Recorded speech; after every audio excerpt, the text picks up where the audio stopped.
Hola, buenas tardes.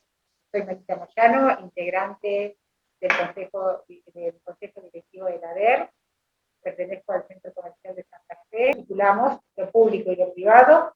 Nos estamos ayornando a los cambios del paradigma que exige nuestra sociedad para evolucionar y acompañar al crecimiento y desarrollo en un marco de respeto, igualdad y diversidad de género.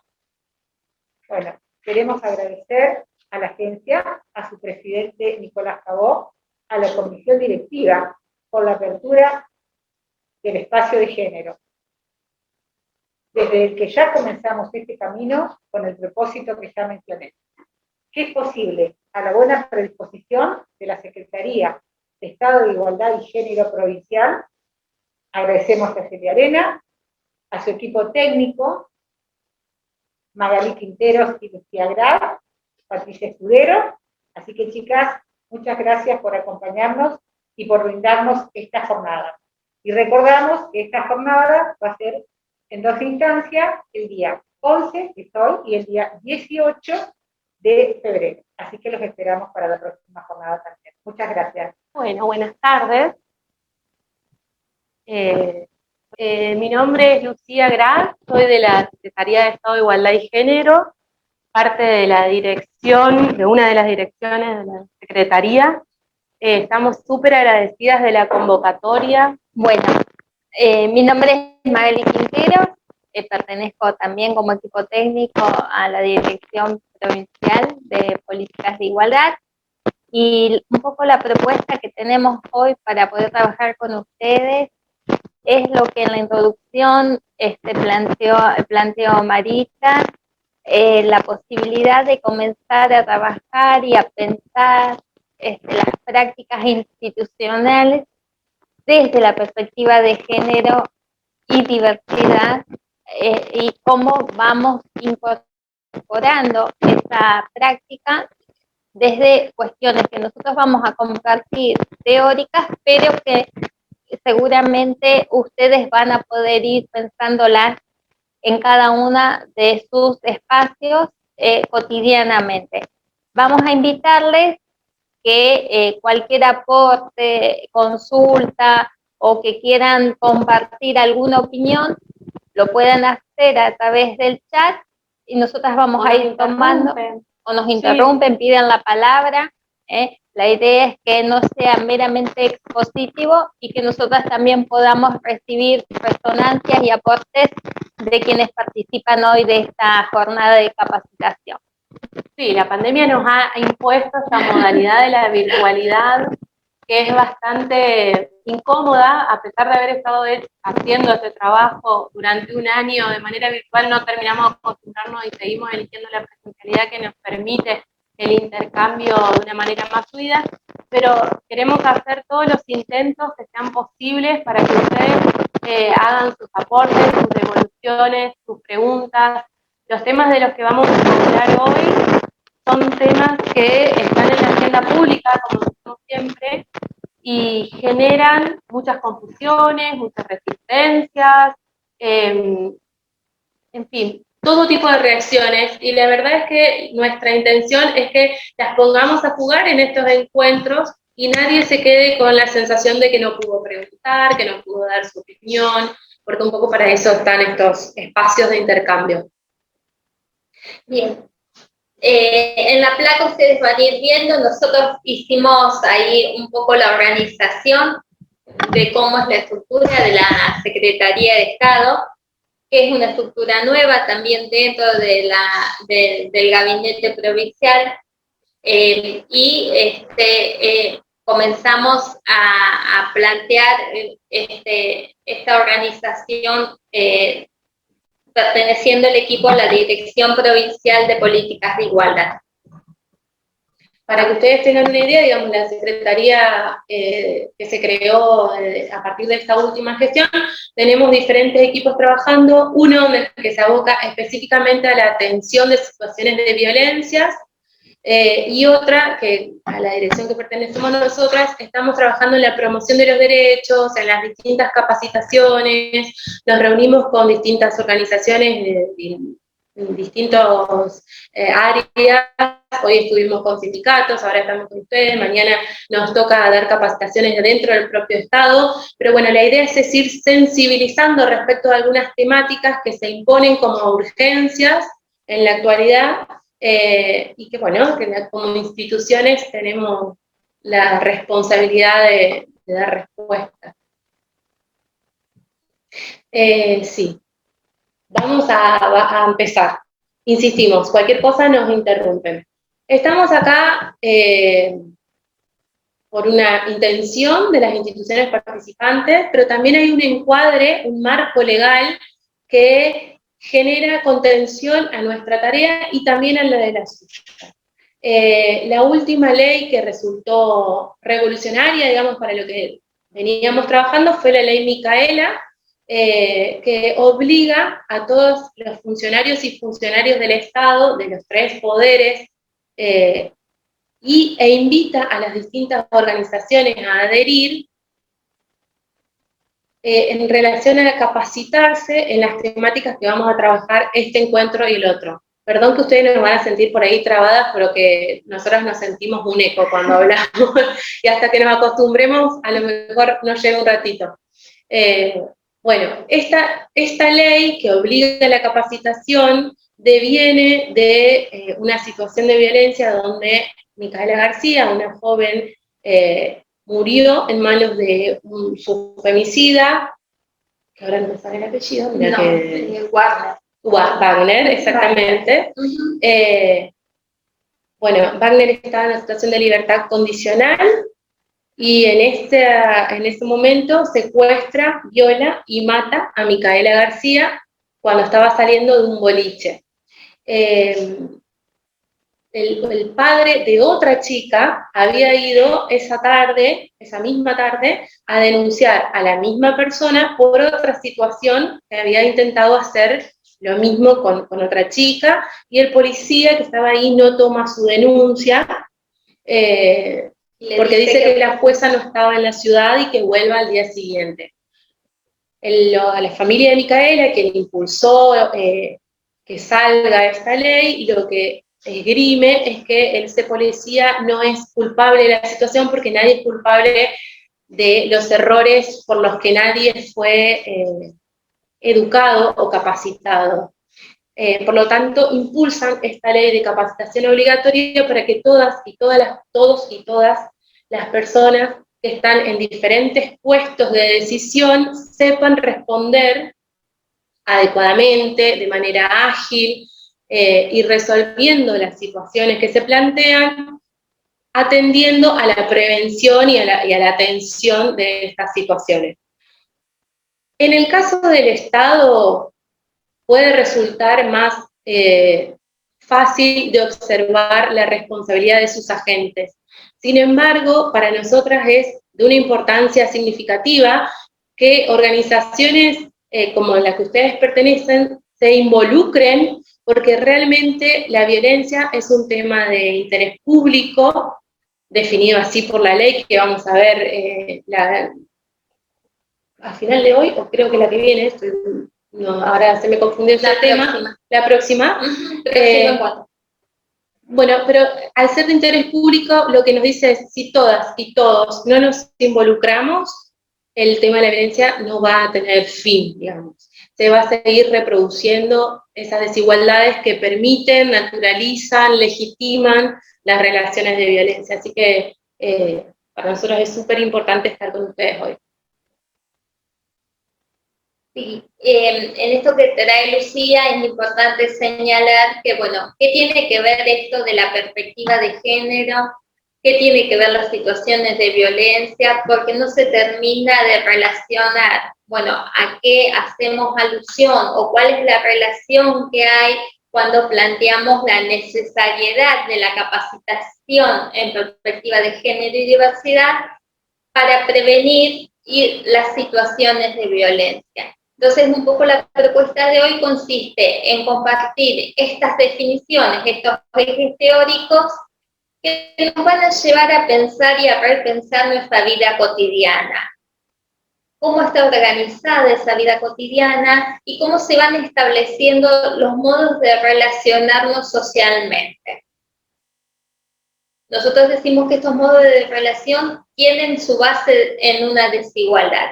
Bueno, la tarea será descubrir cuáles serían las causas de esa desigualdad para poder comenzar un proceso de transformación y cambio, que nosotros decimos es sociocultural, y es el desafío que tenemos por delante de ir transformando estas relaciones para generar relaciones más igualitarias y democráticas.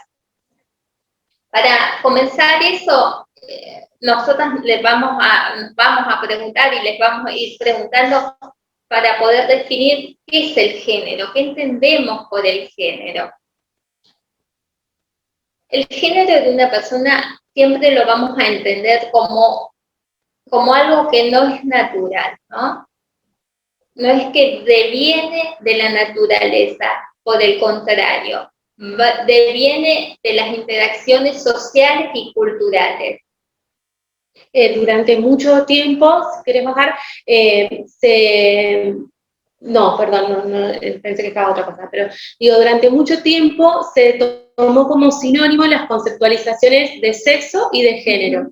Entonces, si una persona que nacía tenía ciertas características genitales, anatómicas, cromosómicas, se decía que era un varón, es decir, si nacía con un pene, se decía que se le asignaba el género de varón.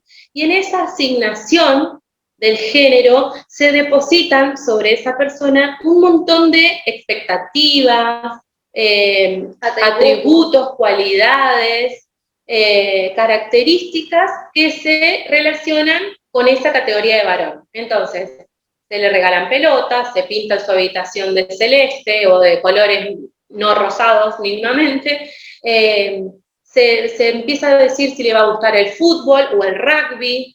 Se le va a asignar un nombre. Se le va a asignar un nombre que se corresponde también a esa categoría, ¿no? Y a partir de allí se va construyendo la persona en base a esa primera asignación cultural.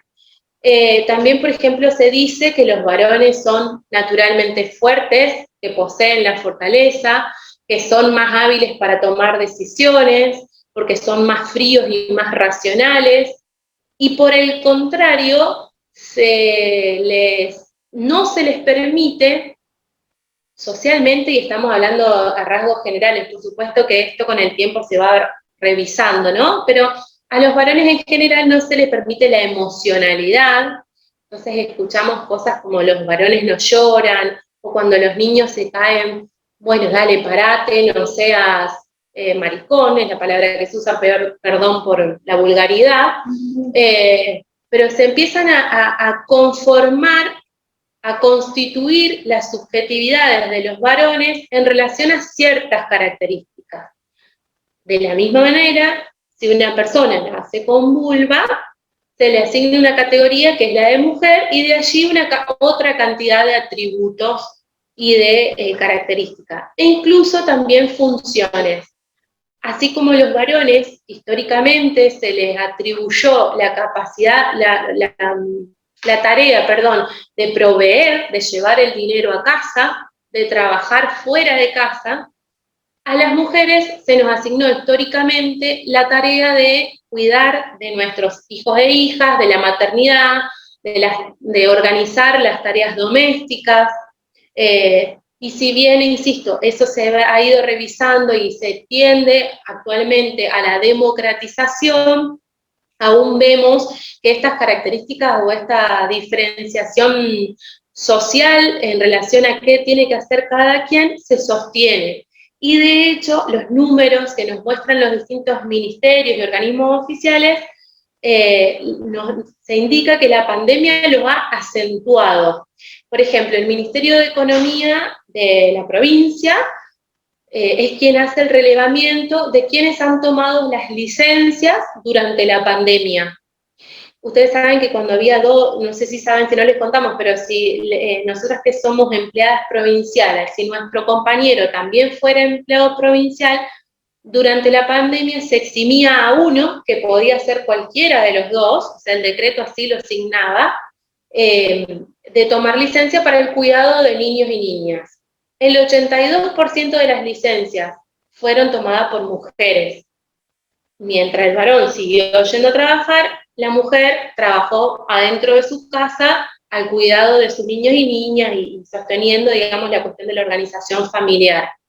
Entonces, un decreto que se figuraba como estar en condiciones de igualdad, y efectivamente era un decreto que tendía hacia esa igualdad, hay asignaciones culturales que naturalmente la mayoría de las mujeres, del 82% de las mujeres, tomó esa licencia y el varón siguió yendo a su lugar de trabajo.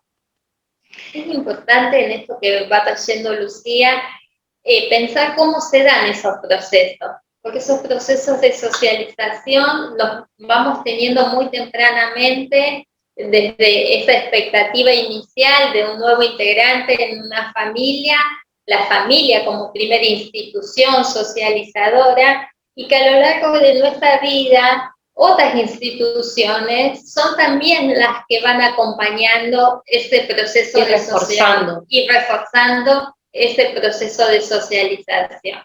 El problema o el obstáculo que va teniendo este proceso de socialización es que va a generar lo que nosotros decimos estereotipos de género.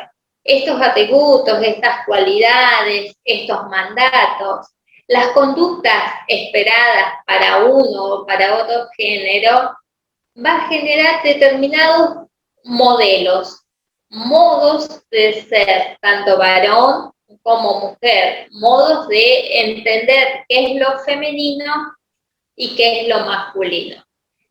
Tempranamente decíamos, desde el inicio la familia, pero a lo largo de nuestra vida, la escuela, los clubes, las iglesias, los medios de comunicación, los ámbitos laborales, y en esto podemos ir pensando también cómo esta diferenciación que se va estableciendo muy tempranamente, después a lo largo del tiempo también se sigue sosteniendo. Esto que decimos, por ejemplo, de las elecciones, de cuál va a ser la profesión o el ámbito en donde me voy a desarrollar profesionalmente, también va quedando asignado por estas características, por estos atributos o por estas conductas que forman parte del proceso de socialización. Y digo, esto que se establece, esto que dice Marí de los estereotipos que se establecen como mandatos, generan, para quienes no pueden adaptarse a ellos, situaciones de discriminación. Y esto sucede tanto para varones como para mujeres. El varón que no se adapta a ese modelo de masculinidad que le ofrece genéricamente, digamos, la sociedad, que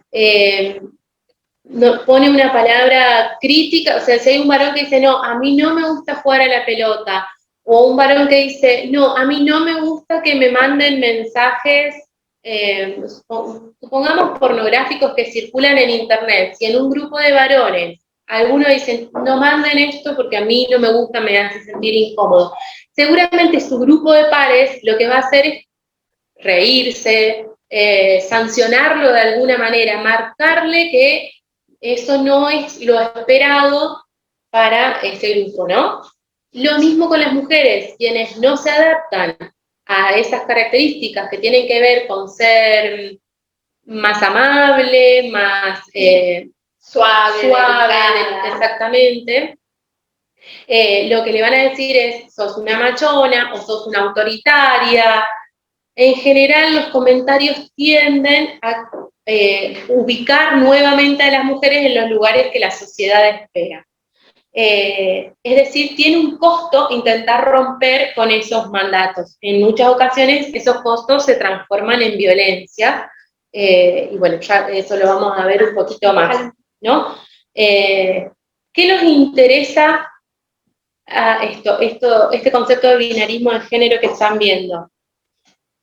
Estas ideas que se posan sobre la categoría del varón y sobre la categoría de mujer se presentan como ideas que son opuestas entre sí, o sea, quien tiene las características de lo masculino no puede tener las características femeninas y viceversa, también se muestran como complementarias.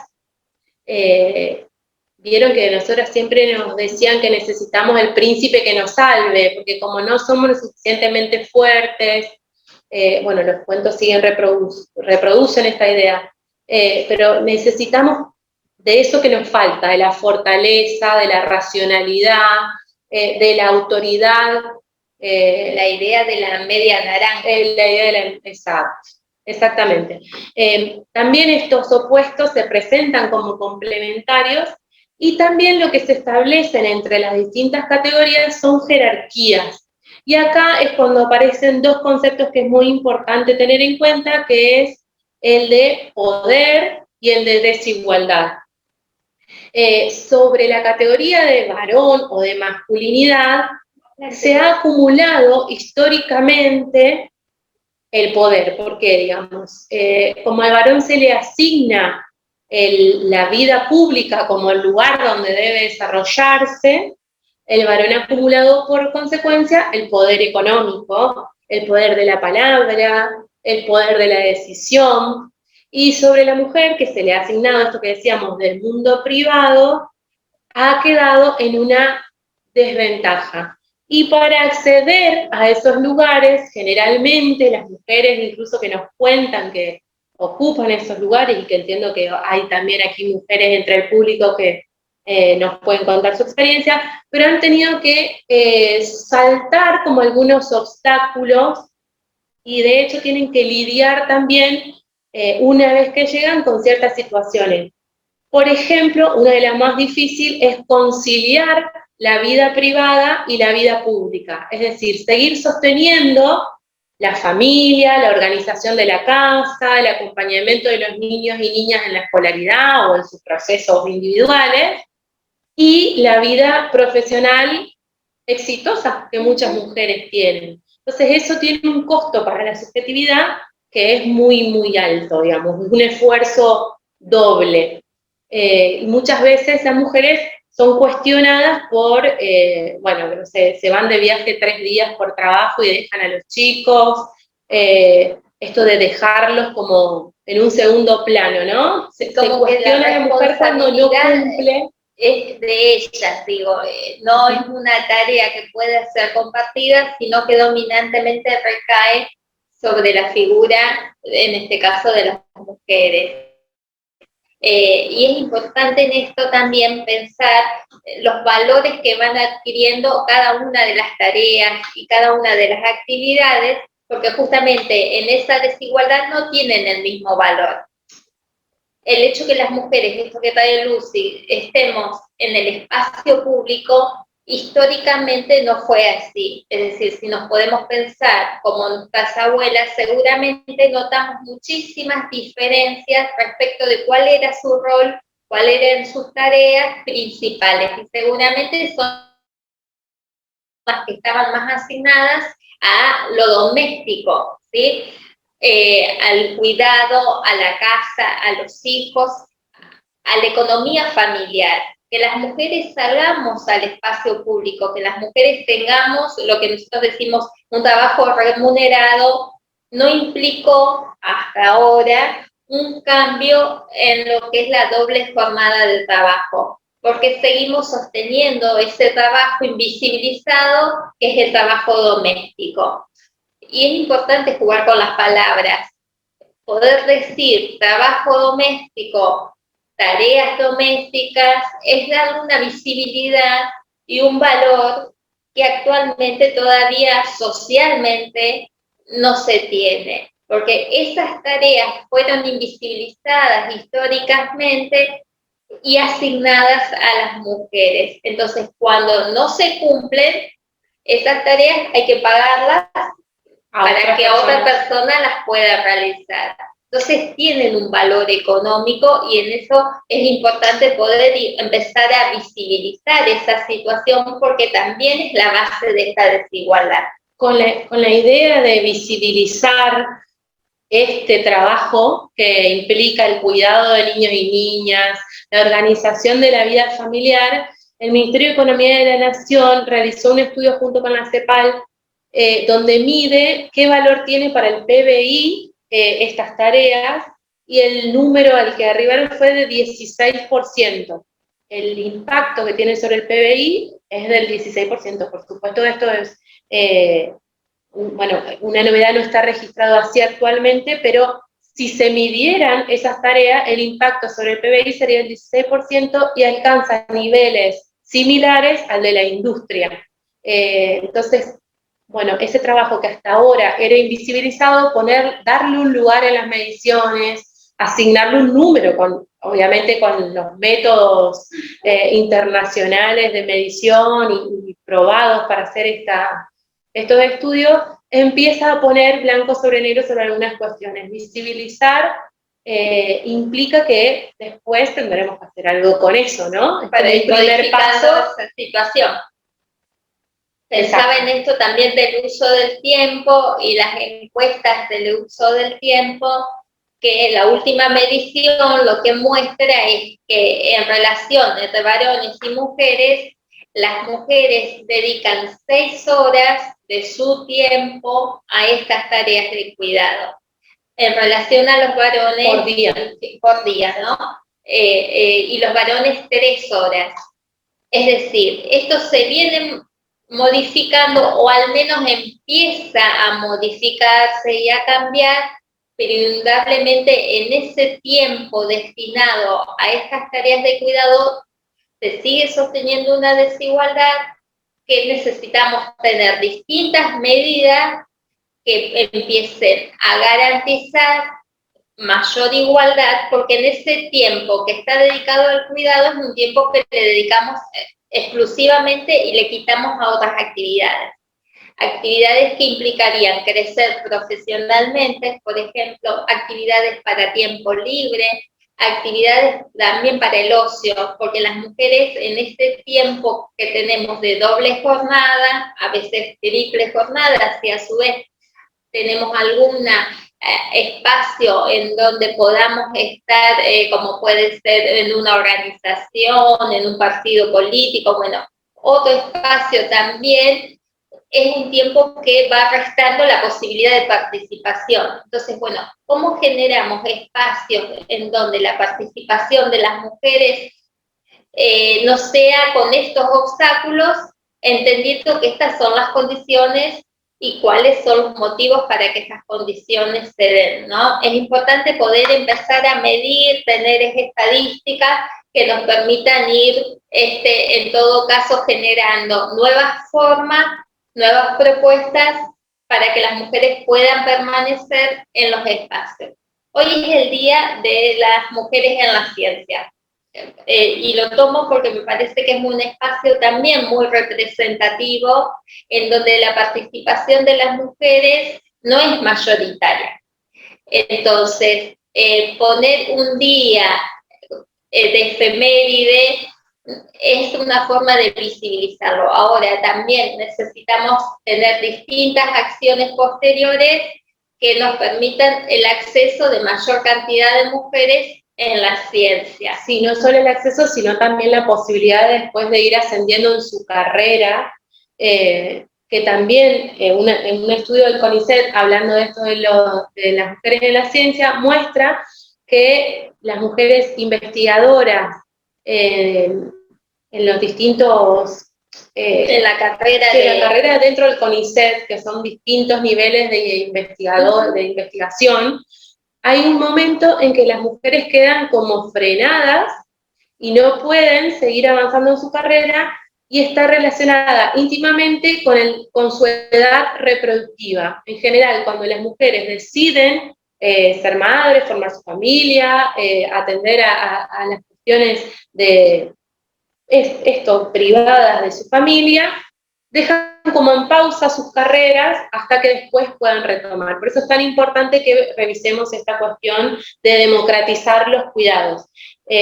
Una de las medidas que se está impulsando fuertemente, por ejemplo, y que nosotros creemos que también es a favor de los varones, es la posibilidad de que se aumente su licencia de paternidad cuando son padres. Ustedes saben que son entre 3 y 10 días, lo máximo que nosotros tenemos conocimiento, eso no le permite de ninguna manera involucrarse en la crianza de los niños y las niñas. Entonces, bueno, por ejemplo, una medida de acción reparatoria podría ser el aumento de días de la licencia por paternidad. Hasta acá hemos hablado, perdón, de dos géneros, de las mujeres y los varones. Es lo que nosotros llamamos binarismo de género. Este binarismo de género es lo que se nos ha representado desde nuestra primera socialización, pero deja por fuera otras personas que no se identifican exclusivamente con el género de varón y de mujer, o de mujer, y que ustedes posiblemente hayan escuchado hablar del colectivo LGBTI, lesbianas, gays, transexuales, travestis, que son otras formas de identificarse y de sentir que nuestro país ha reconocido a partir también de la ley de identidad de género, y que es necesario que también nos tomemos un minuto para pensar en esas cuestiones, en estas personas que generalmente cuando hablamos de varones y mujeres dejamos invisibilizadas. Para eso también necesitamos discutir lo que es la perspectiva de diversidad. ¿Qué significa esto? Específicamente, esto está diciendo que hay otras personas, además de varones y de mujeres, que se identifican con otra categoría, que sí, a lo mejor no a todos nos resulta igual de conocida, pero que necesitamos repensar para que puedan desarrollar sus actividades como cualquier persona que circulamos en cualquier institución.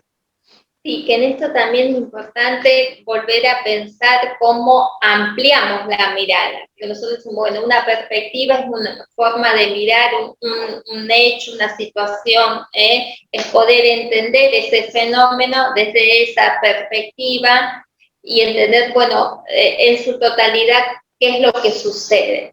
Cuando nosotros hablábamos recién de este binarismo de género que plantea como dos categorías las únicas posibles, la perspectiva de diversidad lo que nos va a permitir es que justamente podamos ver que hay más categorías, hay más formas de poder pensarnos como personas que no necesariamente van a responder a esos dos modelos. Entonces nos va a proponer el desafío de ampliar esa mirada y de pensar en nuevas, nosotros decimos, la posibilidad de nuevas categorías que incluyan, porque dominantemente si dejamos en dos categorías, entendiendo que es la única forma posible, dejamos por fuera una amplia variedad de otras formas de pensarse, de sentires y de haceres y de identificarse, que tenemos las personas. Un poco la propuesta ahí es mostrar también, bueno, otras formas, otros cuerpos, otros géneros. Esto es quizás un poco complicado, pero ustedes nos dicen si necesitan que ahondemos un poquito más. Entonces, la categoría de sexo, decíamos, tiene que ver con la naturaleza, digamos, con las características físicas y anatómicas, que históricamente se pensaban en varón y mujer. Sin embargo, allí, en esa categoría binaria, dejamos excluidas a personas que nacen con características anatómicas y fisiológicas que no se corresponden con una u otra, con la de varón o mujer. Son las personas conocidas como intersex, y que por sus características, como les decía recién, las personas no pueden categorizarla en una o en otra. Estas son las personas intersex. Estas categorías binarias dejan por fuera otra forma incluso de genitalidad. Pero históricamente se asignó, como les decía, a cierta naturaleza, una categoría de género, y a esas categorías de género también se le asignaba lo que debían desear, ¿no? Entonces, históricamente, cuando nos fueron socializando, nos enseñaron que las mujeres debían sentir deseos por los varones y que los varones debían sentir deseo por las mujeres, que es la orientación sexual conocida como heterosexual. Entonces, además de socializarnos como varones y mujeres con estas características que vimos hasta ahora, también nos socializan enseñándonos que todas las personas son heterosexuales, lo cual, bueno, sabemos también que esto no sucede, que hay otras formas de sentir deseo reconocidas y que se les han garantizado los mismos derechos que a las personas heterosexuales. Este modo de entender esta relación causal lineal, causal lineal, determina de una sola manera que tienen que ser estas relaciones entre las distintas categorías. La perspectiva de diversidad va a poner en juego todas esas categorías y nos va a plantear el desafío de repensarlas desde otras formas y desde otras formas de interacción entre esas categorías, ¿sí? Históricamente se pensó que la naturaleza determinaba todo esto, el género y el deseo sexual, y que se consideraba eso como bueno o como normal.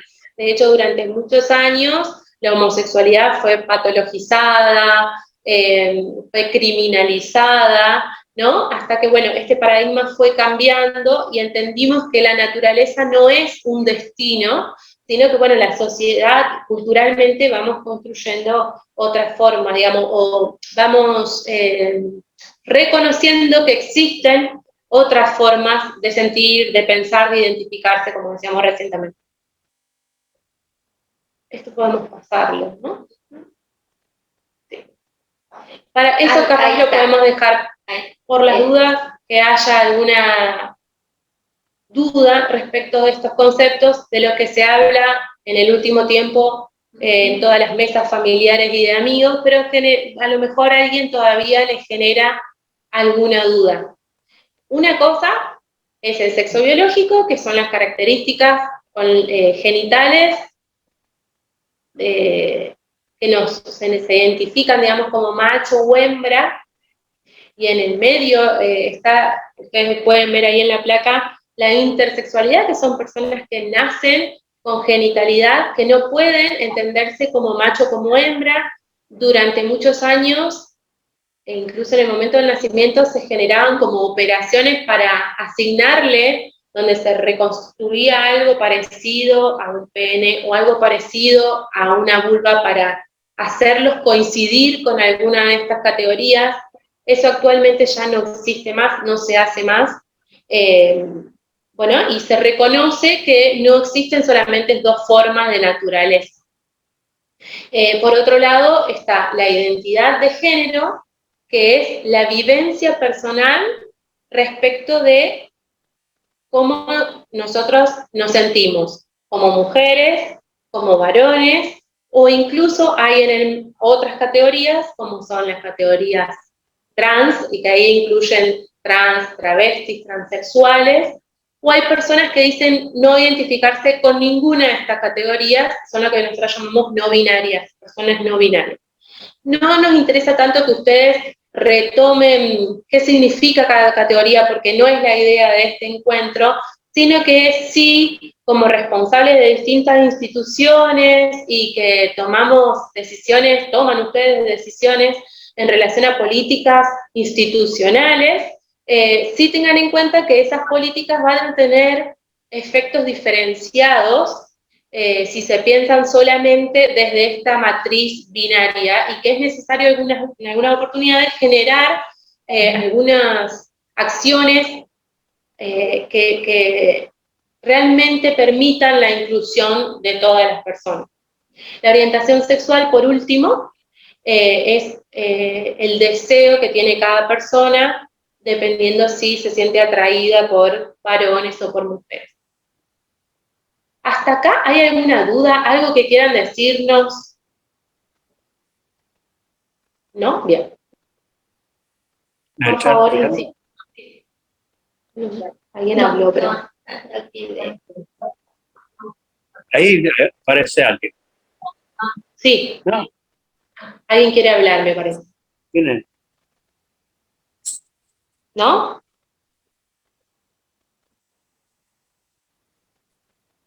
No, bien.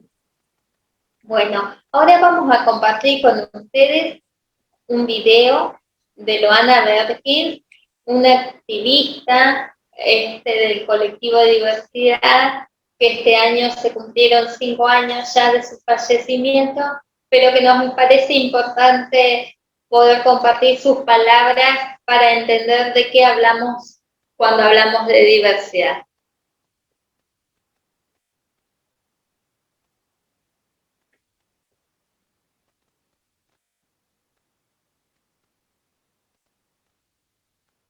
Está saliendo sin sonido.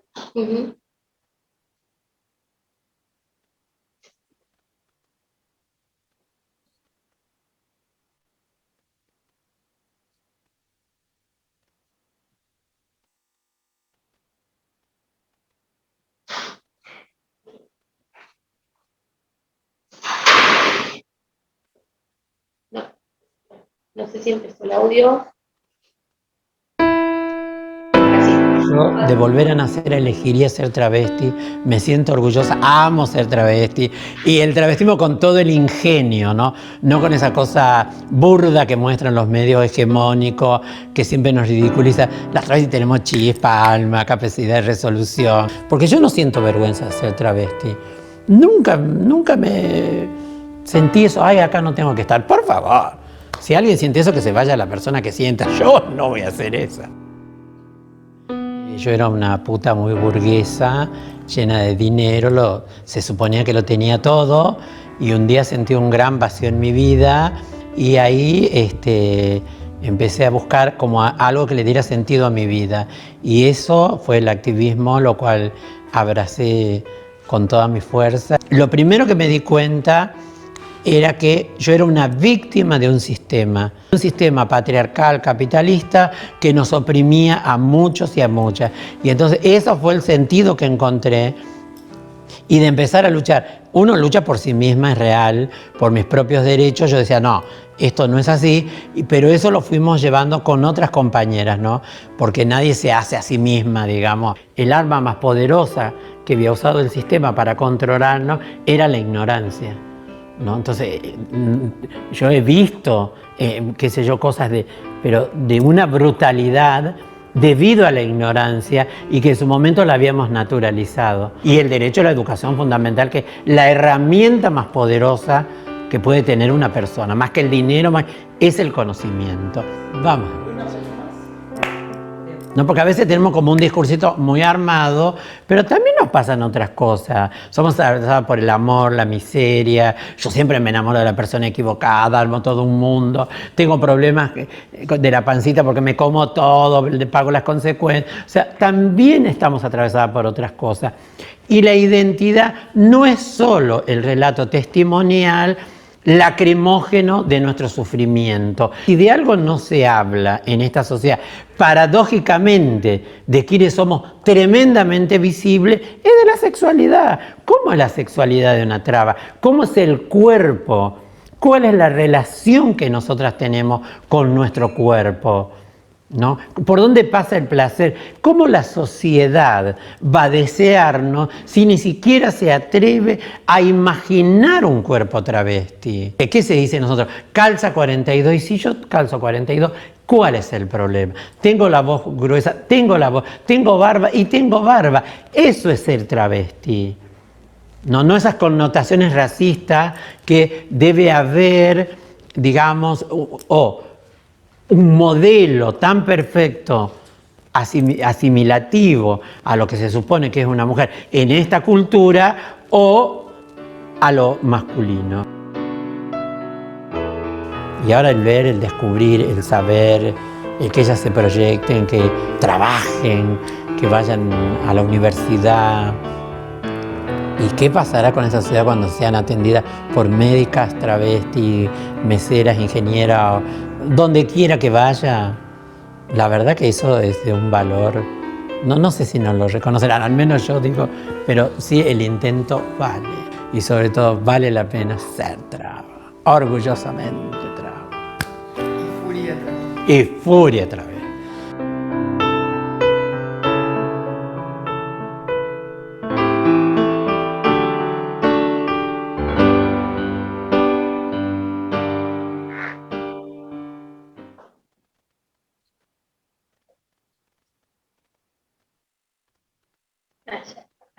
Sí, siempre nos quedamos pensando con este video que nos deja tanto para seguir analizando. Insistimos, digamos, en si hay alguna pregunta. Nosotras sabemos que estas categorías siempre generan interpelación, pregunta, porque, bueno, las portamos todos y todas, digamos, todas y todos fuimos criados en este sistema, y algunas vamos revisando eso desde hace un tiempo, otras no otras personas, digo, no se lo preguntaron nunca, a otras les genera como resistencia hacerlo. Nosotras de todas maneras seguimos celebrando estos espacios porque la intención es generar la pregunta, entender que lo hacemos también para identificar la desigualdad en la que ponen algunas personas este sistema que caracteriza binariamente y que otorga el poder a unas personas sobre otras. Sí, pensaba en esto también, como cotidianamente vamos transitando por distintos espacios en donde se van expresando estas desigualdades, algunas más sutiles, otras más pronunciadas. Entonces, ¿cómo podemos empezar a mirar desde esta perspectiva y generar nuevas acciones en los distintos espacios, en los ámbitos laborales? Es muy importante, nosotros decíamos muy al inicio, que los espacios empresariales también se sumen a esta propuesta de empezar a revisar, bueno, estas relaciones institucionales, cómo podemos generar nuevas formas de relaciones institucionales que sean garantes de igualdad, que puedan ir acompañando este proceso de cambio de paradigma, que va a implicar obviamente un tiempo, un proceso, pero sí creemos que es necesario generar las condiciones para empezar a repreguntarnos, para empezar a visibilizar estas situaciones y tener nuevas acciones que nos permitan generar mayor igualdad. Bueno, acá un poco era lo que nosotros queríamos proponerles, pero sí darles lugar a que puedan hacer algunos comentarios O preguntas, o quieran que retomemos algo que no se haya entendido. Ayúdennos, por favor, porque la virtualidad siempre nos deja en silencio y solas, y no es muy cómoda, pero nada, estamos a disposición.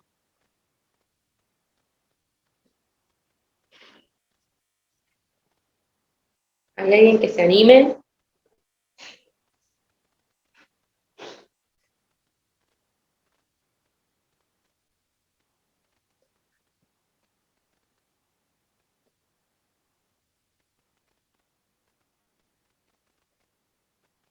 Por el chat, si no se animan a tomar la palabra.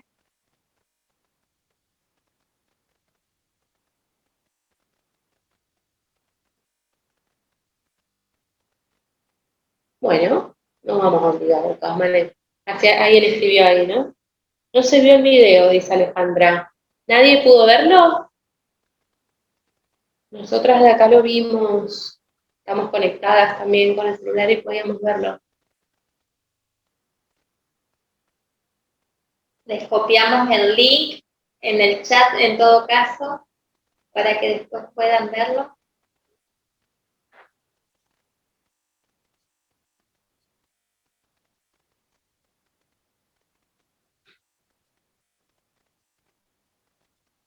Lo vimos bien, dice.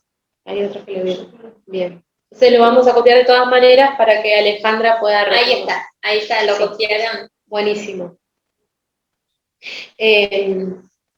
No sé si queda algo más por decir, No. pero a nosotros sí nos interesaba en este primer encuentro generar una introducción, algunas conceptualizaciones que consideramos básicas, para la próxima poder hablar del rol de las mujeres en los ámbitos empresariales, específicamente, digamos, y cómo pensar la transversalización de esta mirada de género y diversidad en las políticas que las instituciones están llevando adelante. Es como pasar a la acción un poco, la idea del próximo encuentro. Acá yo leo el comentario también, no sé, bueno, dice que hemos sido muy claras y que remarcan la necesidad de tener educación sexual integral en las escuelas.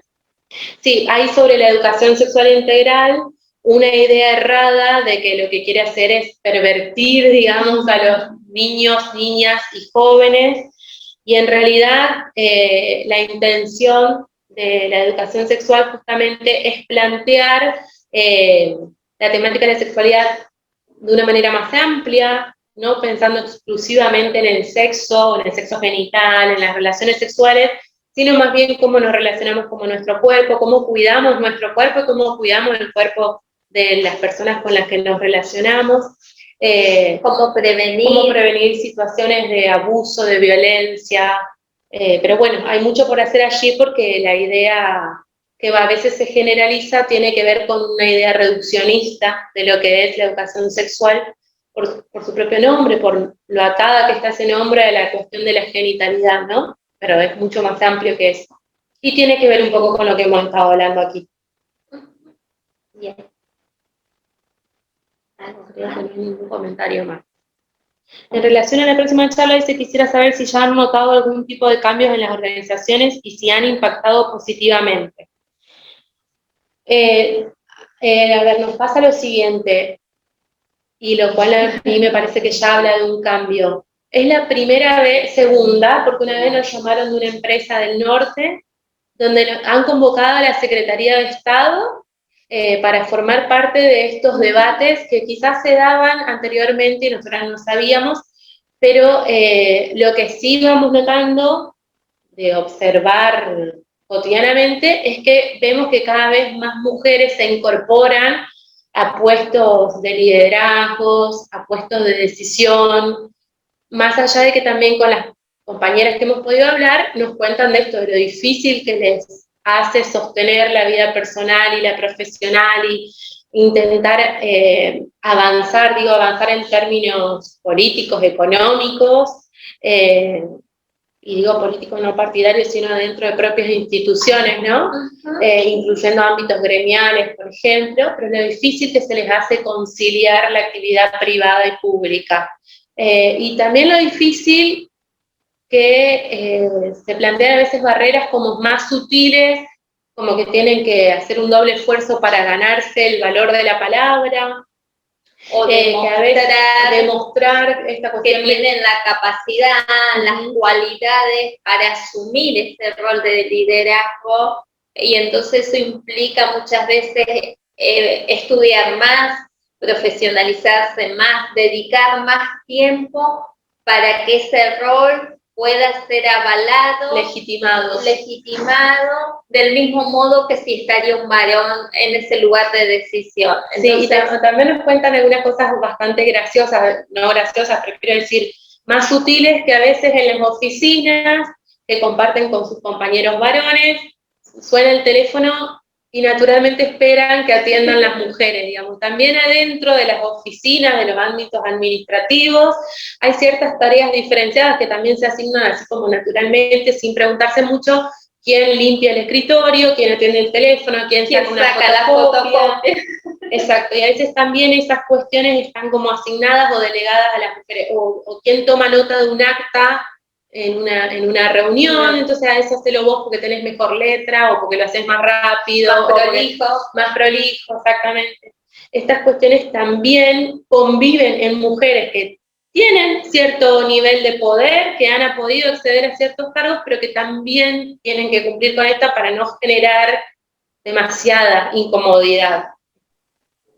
Así que eso es un poco lo que escuchamos de experiencias de compañeras que han llegado a cargos de liderazgo. Por eso la próxima vamos a trabajar, bueno, cuáles son esas barreras, para acceder, para permanecer, y para ascender.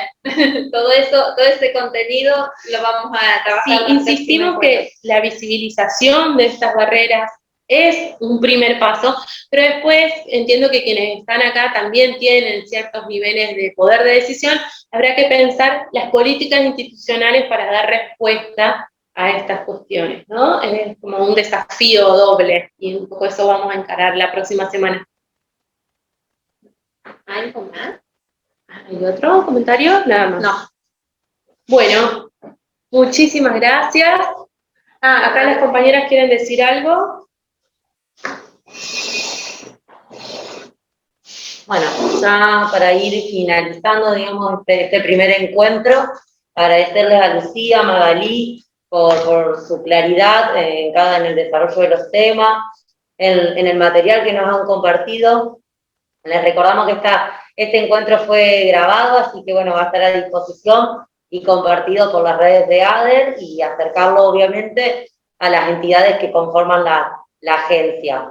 Queríamos agradecer la participación y la atención de todos los asistentes, y bueno, como bien las chicas les recordaban, en el próximo encuentro vamos a estar desarrollando temas muy importantes para lo que son las entidades, y invitamos también a quienes hoy estuvieron presentes de que inviten a otros integrantes de las comisiones directivas de la Unión Industrial, del Centro Comercial, de las entidades del Estado, para que podamos entre todos ir generando este proceso de transformación súper necesaria. Así que bueno, simplemente asumir el compromiso y esperarlos para el jueves que viene a las 13 horas. 13 horas. Exactamente. Muchísimas gracias. Muchas gracias. Muchas gracias a todos y a todas.